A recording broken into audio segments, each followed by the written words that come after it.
Hello, everyone. Welcome to Lifestyle Self-Made. My name is Yusuf Kulan, and I have Alice Seba with me today. How are you, Alice? I am doing fabulous. Looking forward to today's guest. I'm a big fan of this person. I think she's pretty inspirational, cool lady who just, is willing to experiment and do lots of things and get herself out there.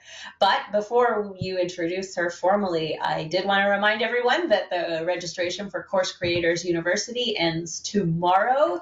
So if you want to learn all about creating, simple but fast and effective and high value courses, then definitely join us because you get all the education you need, templates for your marketing to create your courses, and also our 30-day challenge kicks off in a few days where we will be working with you guys, building that accountability to get your course ready and selling before the month is over. All right, so today's guest is Becky Beach. She is a $1 million digital product seller and coach over at coachbeckybeach.com. She has been featured in Business Insider, Forbes, and it's Becky's passion to help others create and scale their digital product empire. Becky lives in Dallas, Texas area with her family and 3 fur babies. And I believe we did get to talk about the fur babies maybe a little bit in the about interview. the Yeah. fur babies. Yes. And also really appreciated hearing her story about, struggling with a little bit more difficult upbringing and dealing with mental health issues, but really now how she focuses on self-care and taking care of herself. And we did talk about her son a bit too, but there's something I see about her is that I can see that, she takes good care of herself, but also is a really devoted mom. And I think that's really important for parents and mothers and others who take care of others, is you do have to take care of yourself so that you can, be better for those people. When you put everybody else absolutely first, it drains you. And I think Becky is a fabulous example of, taking care of everybody, including herself. Yeah, and also fabulous example of turning things around. So if you tune into this episode, you will hear all about it. So let's bring in Becky Beach. Okay, wait. Just one more thing before we dive into the interview with Becky. So as you may know, this is episode 8 of volume 1 of Lifestyle Self-Made, and we look forward to having so many more things coming. But we are going to do volume 2. We're going to take up a few weeks break to get focused on our Course Creators University students. And we're going to be back July 31st. Actually, it's going to be me. You're going to have Alice. Yusuf is visiting friends and home for a while. But you're going to have me. And we're going to do actually a live training using that My Lifestyle Self-Made guidebook.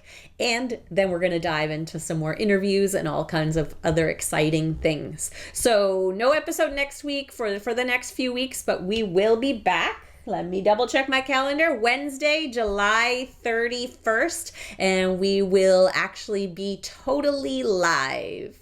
All right, let's get going and talk to Becky. Hello, Becky, and welcome to the show. Oh, hi, I'm glad to be here. We're glad to have you here as well. Just to start things a little bit light, we would like to know what type of fur babies you have and what are their names. Oh, sure. You have a dog named Javari. She's a Pomeranian. And I have 2 exotic short hair cats, like a lazy man's Persian. And their names are Maggie and Maddie. Oh, cute. We love animals. And we're so glad you're here. You were definitely on the list of, the first people we wanted to interview, and we're glad you said yes. Oh, yeah. I've been following y'all for a long time, many years. You even gave me a gift basket one time because I was a top affiliate. Yes. Yeah. All right. So tell us a little bit about your business, what you do today, and how you got started.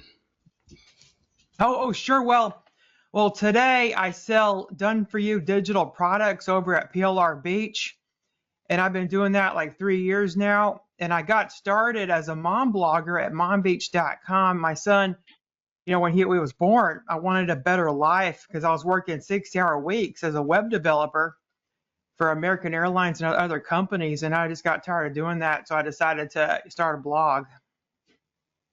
Nice. And when you did that, like, did your family and friends think you're crazy, or like what? Yes, like my sister said, I need to focus on my 9 to 5, and I remember my brother-in-law laughed when I said I only made $1 my first month of blogging. He said, "Don't quit your day job," and he just laughed. And my husband said I was living a pipe dream. I needed to like focus on my 9 to 5, you know. And so they kind of laughed at me, and they didn't understand why I was doing this, because they said blogging was dead. It wasn't a way to earn a living. You know, I needed to just focus on my 9 to 5 because I had a new baby, you know, and I needed to bring money in, because formula was $30 a canister, because he couldn't breastfeed. He was so he had to have sensitive formula. And so like, and how did you get like convince them, or what happened? Like, obviously that you've done so well, they must know it's a real thing now, but like, what was the turning point there? Well, I just kept on, like I was going to quit a year in, because like I wasn't getting very much traffic and like in money. I wasn't earning much money. Probably the most I was earning by then was like maybe $50 to $100 a month, if that. And so I thought about quitting, but then I just something inside me said, you just got to keep doing this, because I bet you're going to look back and wish you would have kept on to see what happens. So I'm not one to give up. Like, I've manifested everything in my life. I came from poverty. Like I came from a broken home in poverty, and I'm just not one to give up, because I don't want that life for my child. And if I were to continue working, I knew I would end up with mental health issues like my mother. Like, she ended up with mental health problems, and she had to quit her job, and she couldn't pay our bills. So like we got our house foreclosed on. Oh, wow. Yeah. And so you were working, I guess, at the same time, and you were married at this time, or? Oh, yes. I was married, like newly married, and then we had a baby on the way, because we got married within 6 months of meeting each other. Then we had a new baby, you know, after that. Yeah. And what was the point when you like quit that? Because I know you quit the job. You said it. You announced it a few years ago. Oh, yes. Yeah, I quit 2 years ago. Just, it was getting more and more stressful. They wanted me to take on more work, because it was an American Airlines, and they fired 30% of their workforce, or laid off, just whatever you want to call it. And I was still working there, because my skill set is very broad. I can design. I have a degree in design, and I can develop. Like, I know how to code, you know, websites and stuff like that. So, and I was making apps for them, so they wanted to keep me on. So they were kind of guilt tripping, like a boss, you know, saying, "Oh, you need to stay at this job, because like we're very low. We can't hire anybody right now. We have a hiring freeze. So you need to stay here, you know, because we need you on our team." So I like stayed another month, and then I said, "Oh, I just gotta leave," because he said, "What can I do to make you stay?" Like he just didn't want me to leave. And then the next month I said, "Well, I'm just going to tell them that I got a job somewhere else," which was technically true, because I'm employed by my business. None of their business. Yeah, so I told them that I got a job elsewhere, and I was going to give my 2-week notice. So how did you manage your work-life balance when you had a job at the same time were doing your entrepreneurial stuff? Oh, that's a good question. Yeah, what I would do is I would get up early, and also I would work on my lunch hour, because you could assign yourself rooms with that Outlook. You could like give yourself like rooms for like an hour or so during lunch, because there was lots of these little offices everywhere that you could like reserve. So I did that during lunch, and I brought my laptop in, and I would make like a printable, or I would make a blog post during that time and do something. Then at night I would stay up late to work on my blog then. And when did you start getting results from the work that you did at home and at work? Roughly when did you start seeing that the business started to pay off? That's what I'm trying to say. Oh, yes, during COVID, because my blog, the Mom Beach blog, is all about work from home content and making money online. And you know, during COVID, everybody was looking to do that. So I got 250,000 page views a month, and I got picked up by this Google app, and they put me on the first page of the app, and I got like 5,000, you know, in a day, 5,000 visitors, and it increased to 30,000 visitors in a day, because it was just going crazy. It was this blog post on building passive income. And then I was able to get into Mediavine shortly after. And then I was making like $7,000 a month from Mediavine ads alone. Oh, wow. Yeah. Yeah, I've noticed you have I've seen a lot of different ways that you, in your Facebook group and stuff, you share like all these different ways that you've earned money on different platforms and things like that. You seem like you're a real big experimenter, and also great at sharing what you learn too, which is really nice and helpful to people. Yeah. So Yeah, I'm really happy about that, because you got to set up multiple streams of passive income, because you never know when one's going to go away. Because like an algorithm could change, you got to make sure you maintain an email list above all. That's my number one source of income, is the email list. yeah, definitely. Same with us, right? Because that is something you own, and that is everything should be funneled into there, so that you always have those people that you can stay in touch with. Your audience can grow, and if you move on to different things, hopefully you can also bring some of those people with you, for sure. Totally. We always encourage people to build on their email list so that they can actually stay in contact with their customers. One question that I would like to ask is, when did you feel comfortable to quit your day job in order to focus on your business? Well, I started earning $20,000 a month in sales, and I was only earning $5,000 a month from my job. But yeah, I was putting 15% in my retirement. Plus, I was paying for all the good benefits. Like I got like unlimited flight, because it's you could just get all these flights there, and you get like health care, and I was paying for that, and dentist, and like eye care. So like all that was like it really only bringing in $5,000. But then from the business, it was just so much more than that. And I was like, hey, I could live off this money. Like I don't need to work at this job anymore. And plus I can use my husband's benefits. He also works at a really good company, and he also has benefits.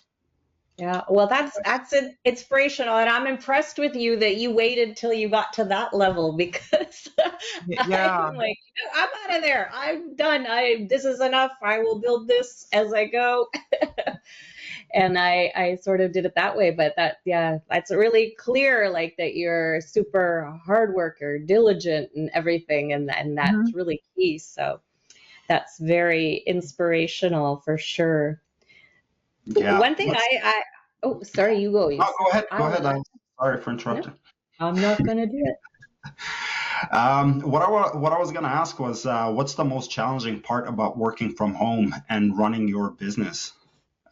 Well, I'm a mom, so I just feel like I gotta clean up the house. So during like my breaks, like I get up every 25 minutes. I do like time blocking with my timer, and for 5 minutes I'll get up and I'll do the laundry, get laundry done, and I'll get some dishes done. I'm always doing housework because I'm working from home, so I just feel like I gotta keep the house clean, and or I'll vacuum, for about 5 minutes, or do some decluttering in little areas and stuff during that 5-minute time or 10 minutes, and I'll go back to work. But sometimes I'll end up doing housework instead of going back to work, because I'll get carried away with what needs to be done. Yeah, so that's like a challenge.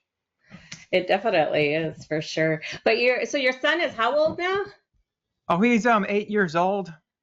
He's such a cool, like you share on your Facebook, pictures and things he's working on. He seems like such a cool kid, very creative, seems to march to his own drum. And, do you think that maybe he's going to be an entrepreneur as well? Oh, yes. I was trying to get his domain name, Brian Beach, but at first it was $300, and I said, that's too much money. And then now it's even more money. I think it's like $3,000 or more, because I wanted to buy his domain name in case he wants to be an entrepreneur. Yeah, I did the same, actually. I have all my kids' domain names, but they had a much more unique last name, so it was easier. There actually is a Brian Beach. My kids are older too, so people weren't buying up as many domains back then. Yeah, there's a beach named Brian. I think it's in California or something. That's why they bought it up. Yeah. That makes sense. You also mentioned like your own upbringing and stuff too. Like, how do you find, like, I'm sure that was challenging, right, to break free from that and be a different kind of parent. And do you think like your entrepreneurship, being around for your son has helped you do that? Or, what kind of thoughts do you have about that? Yes, I was working 6-hour weeks and was interfering with my mental health. I suffer from a mental disability called bipolar. So it was really getting me stressed out at work, and because it's working Oh, yeah. 6-hour weeks. And but I've always been very high functioning. Like I take medicine, and like I have no symptoms really of that. And yeah, so I've just been working really hard, and I've noticed my mental health. Like there was some days where I couldn't get out of bed, like I was unable to focus. So I knew this was like going to be a problem. So I thought I just need to do something for myself. I can't keep working these stressful jobs, because my mother also had a stressful job. She was a fashion designer, and she worked for like a really like big bridal company. And I remember she was always stressed out and worked long hours. And then that interfered with her mental health, and she developed schizophrenia. And then Oh, she could no longer work. Yeah. Oh, wow. Yeah, I'm sorry. Yeah, you have to take care of yourself, and there are so many challenges. And that's what I find about entrepreneurship too. Like, there are mental health struggles in my own home too. And to be able to be there for my kids and stuff, so that, and also my own, in the past few years. And I think a lot of people, a lot of more anxiety in a lot of us in the environment we live in and stuff. So being able to have time to take care of yourself, to take care of your home, to take care of your family, and to appreciate all you have. Yeah. So good. Oh, yeah. It's like so super important to care for your mental health. Like I do a day of self-care each week. Like on Fridays, I'll usually go get my nails done. I like to get really pretty nails, and then I'll get my hair. I'm due to get my hair done. I need to get my bangs recut, my hair colored. I'm starting to get gray. But you need to do some self-care at least like once a week to recharge your batteries, or you'll get stressed out. Yeah. Yeah. Has your business allowed you to pursue any other goals in life, or is there anything exciting that you still would like to do and you think that your business will allow you to do it in the future?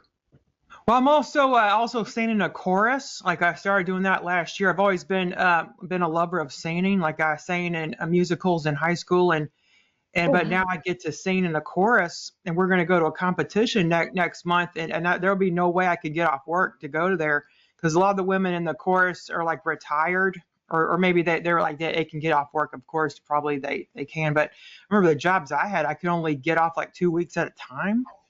And now I can pursue these other hobbies I've always wanted to pursue. Yeah, I think that's so great. And I think a lot of the people that we want to interview on this podcast are people who have like these other cool things that they have going on in their lives that they're able to do because they're entrepreneurs. A lot of them are helping out in their communities, and you're doing, what you're doing is great for the community too. It's arts, it's important. So it's great that you're able to do that. Yeah, we perform at a lot of senior homes and like hospitals, like do a lot of community outreach. Oh, nice. That's so nice. Wonderful. And is it all in the Dallas area, or do you guys get to travel as well? Oh, yes, we're traveling to Houston next month, and I just came back from a retreat in North Texas. Okay, nice. Like I was there over the weekend, and there'd be no way I could take off so much work to do these things for my hobby. Yeah. Definitely being a self-entrepreneur gives you a lot of time and freedom to do whatever you want. And that's what we're encouraging people to do with what we're doing. And I believe you do as well. If you could go back in time, is there anything you'd change about your journey to become an entrepreneur? Yes, I wouldn't have purchased so many courses. Like when at my first year, I probably spent like $20,000 on stuff. Oh, dear. Wow. And my husband was going like, wow, you're spending this much, because we did our taxes and it said $20,000 negative because my business didn't really make much. And then the tax guy said that 3 years, like after 3 years, if you're not making money, then the government thinks of your business as a hobby, and you can no longer do expenses anymore. Oh, yeah. It's pretty much the same here. So, yeah. Yeah. So I think that is probably a very common thing for people to say, that they buying too many courses, partly the money, but also being distracted, like chasing shiny objects and stuff. What would you say to somebody like who feels they need to learn it, they need to know everything, they need to have everything figured out? Like, what would you say to somebody who might end up spending $20,000 but doesn't need to? Yeah, I actually created a membership, and and it has everything you need in the membership that I wish I had when I was starting a business called Business Beach Club. So I would advise them to join my membership. That's what I would tell them. Because it's very, very low price. It's at $20,000. You get like probably even more worth of information in there. So I am wondering, maybe like as a, we'll probably wrap it up in just a moment, but is there one, you told us actually a lot of interesting things about yourself, but is there one other maybe cool or interesting fact about you you'd like to share with us? Oh, sure. I'm also a doll collector. I love to collect dolls, and I always have been a doll collector. And they just make me happy. It's like another hobby that I'm able to pursue because of I'm an entrepreneur, so I can afford higher priced dolls now. And nice. I think I've seen some photos of those dolls too. Oh, yeah. Awesome. So you've shared a few things about where, your blog and your membership and stuff, but if people do want to learn a little bit more about Becky Beach, where should they go or what should they do? Oh, sure. You can go to my website, plrbeach.com, if you want done for your digital products. And I also have a coaching website called coachbeckybeach.com, where you can hire me as your coach or maybe perhaps join my membership if you feel inspired to. Wonderful. Thank you so much. We are so glad that you came and shared with us and know that it'll be inspirational to others as well. Mm-hmm. Yeah. Thank you, Becky. Oh, thank you. Hey, it's Alice again. I hope you enjoyed this episode. And if you did, we just wanted to invite you to join us as an eKit Hub Insiders member on YouTube.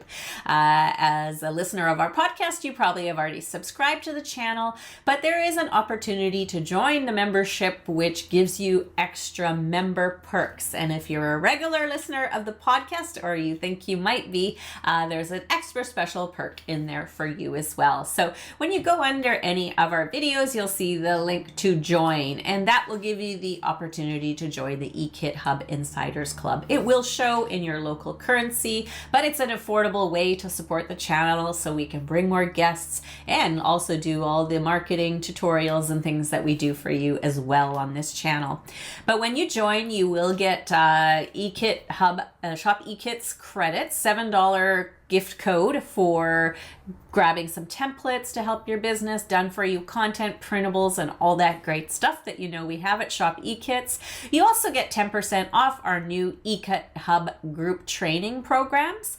There is also a monthly members only live stream, which is a class on various topics. We've done a lot of marketing skills, we've done mindset stuff, and we have tons planned, and we do that each and every month with our members. And the other great thing is, as you know, we are creating this my lifestyle self-made workbook for you guys, and it's sort of a living document, and each time we get together, if you join us live, we're giving another piece of that workbook. But if you are a member of the Insiders Club and you can't make it for any episode, you will have those download links put inside of the members area in the community tab, so you'll be able to download whenever you'd like. And everybody else has to attend all the ones live. We still, of course, hope you will join us live, because that's a lot more fun that we can chat and do things together. But anyways, if you are interested, just click join under any of our videos and you'll be able to get into the eKit Hub Insiders Club. So today we had the opportunity to interview technically we didn't interview her today. We interviewed her a while ago. I'm very excited to introduce our guest for today. It is... I'm ruining it. I'm ruining it.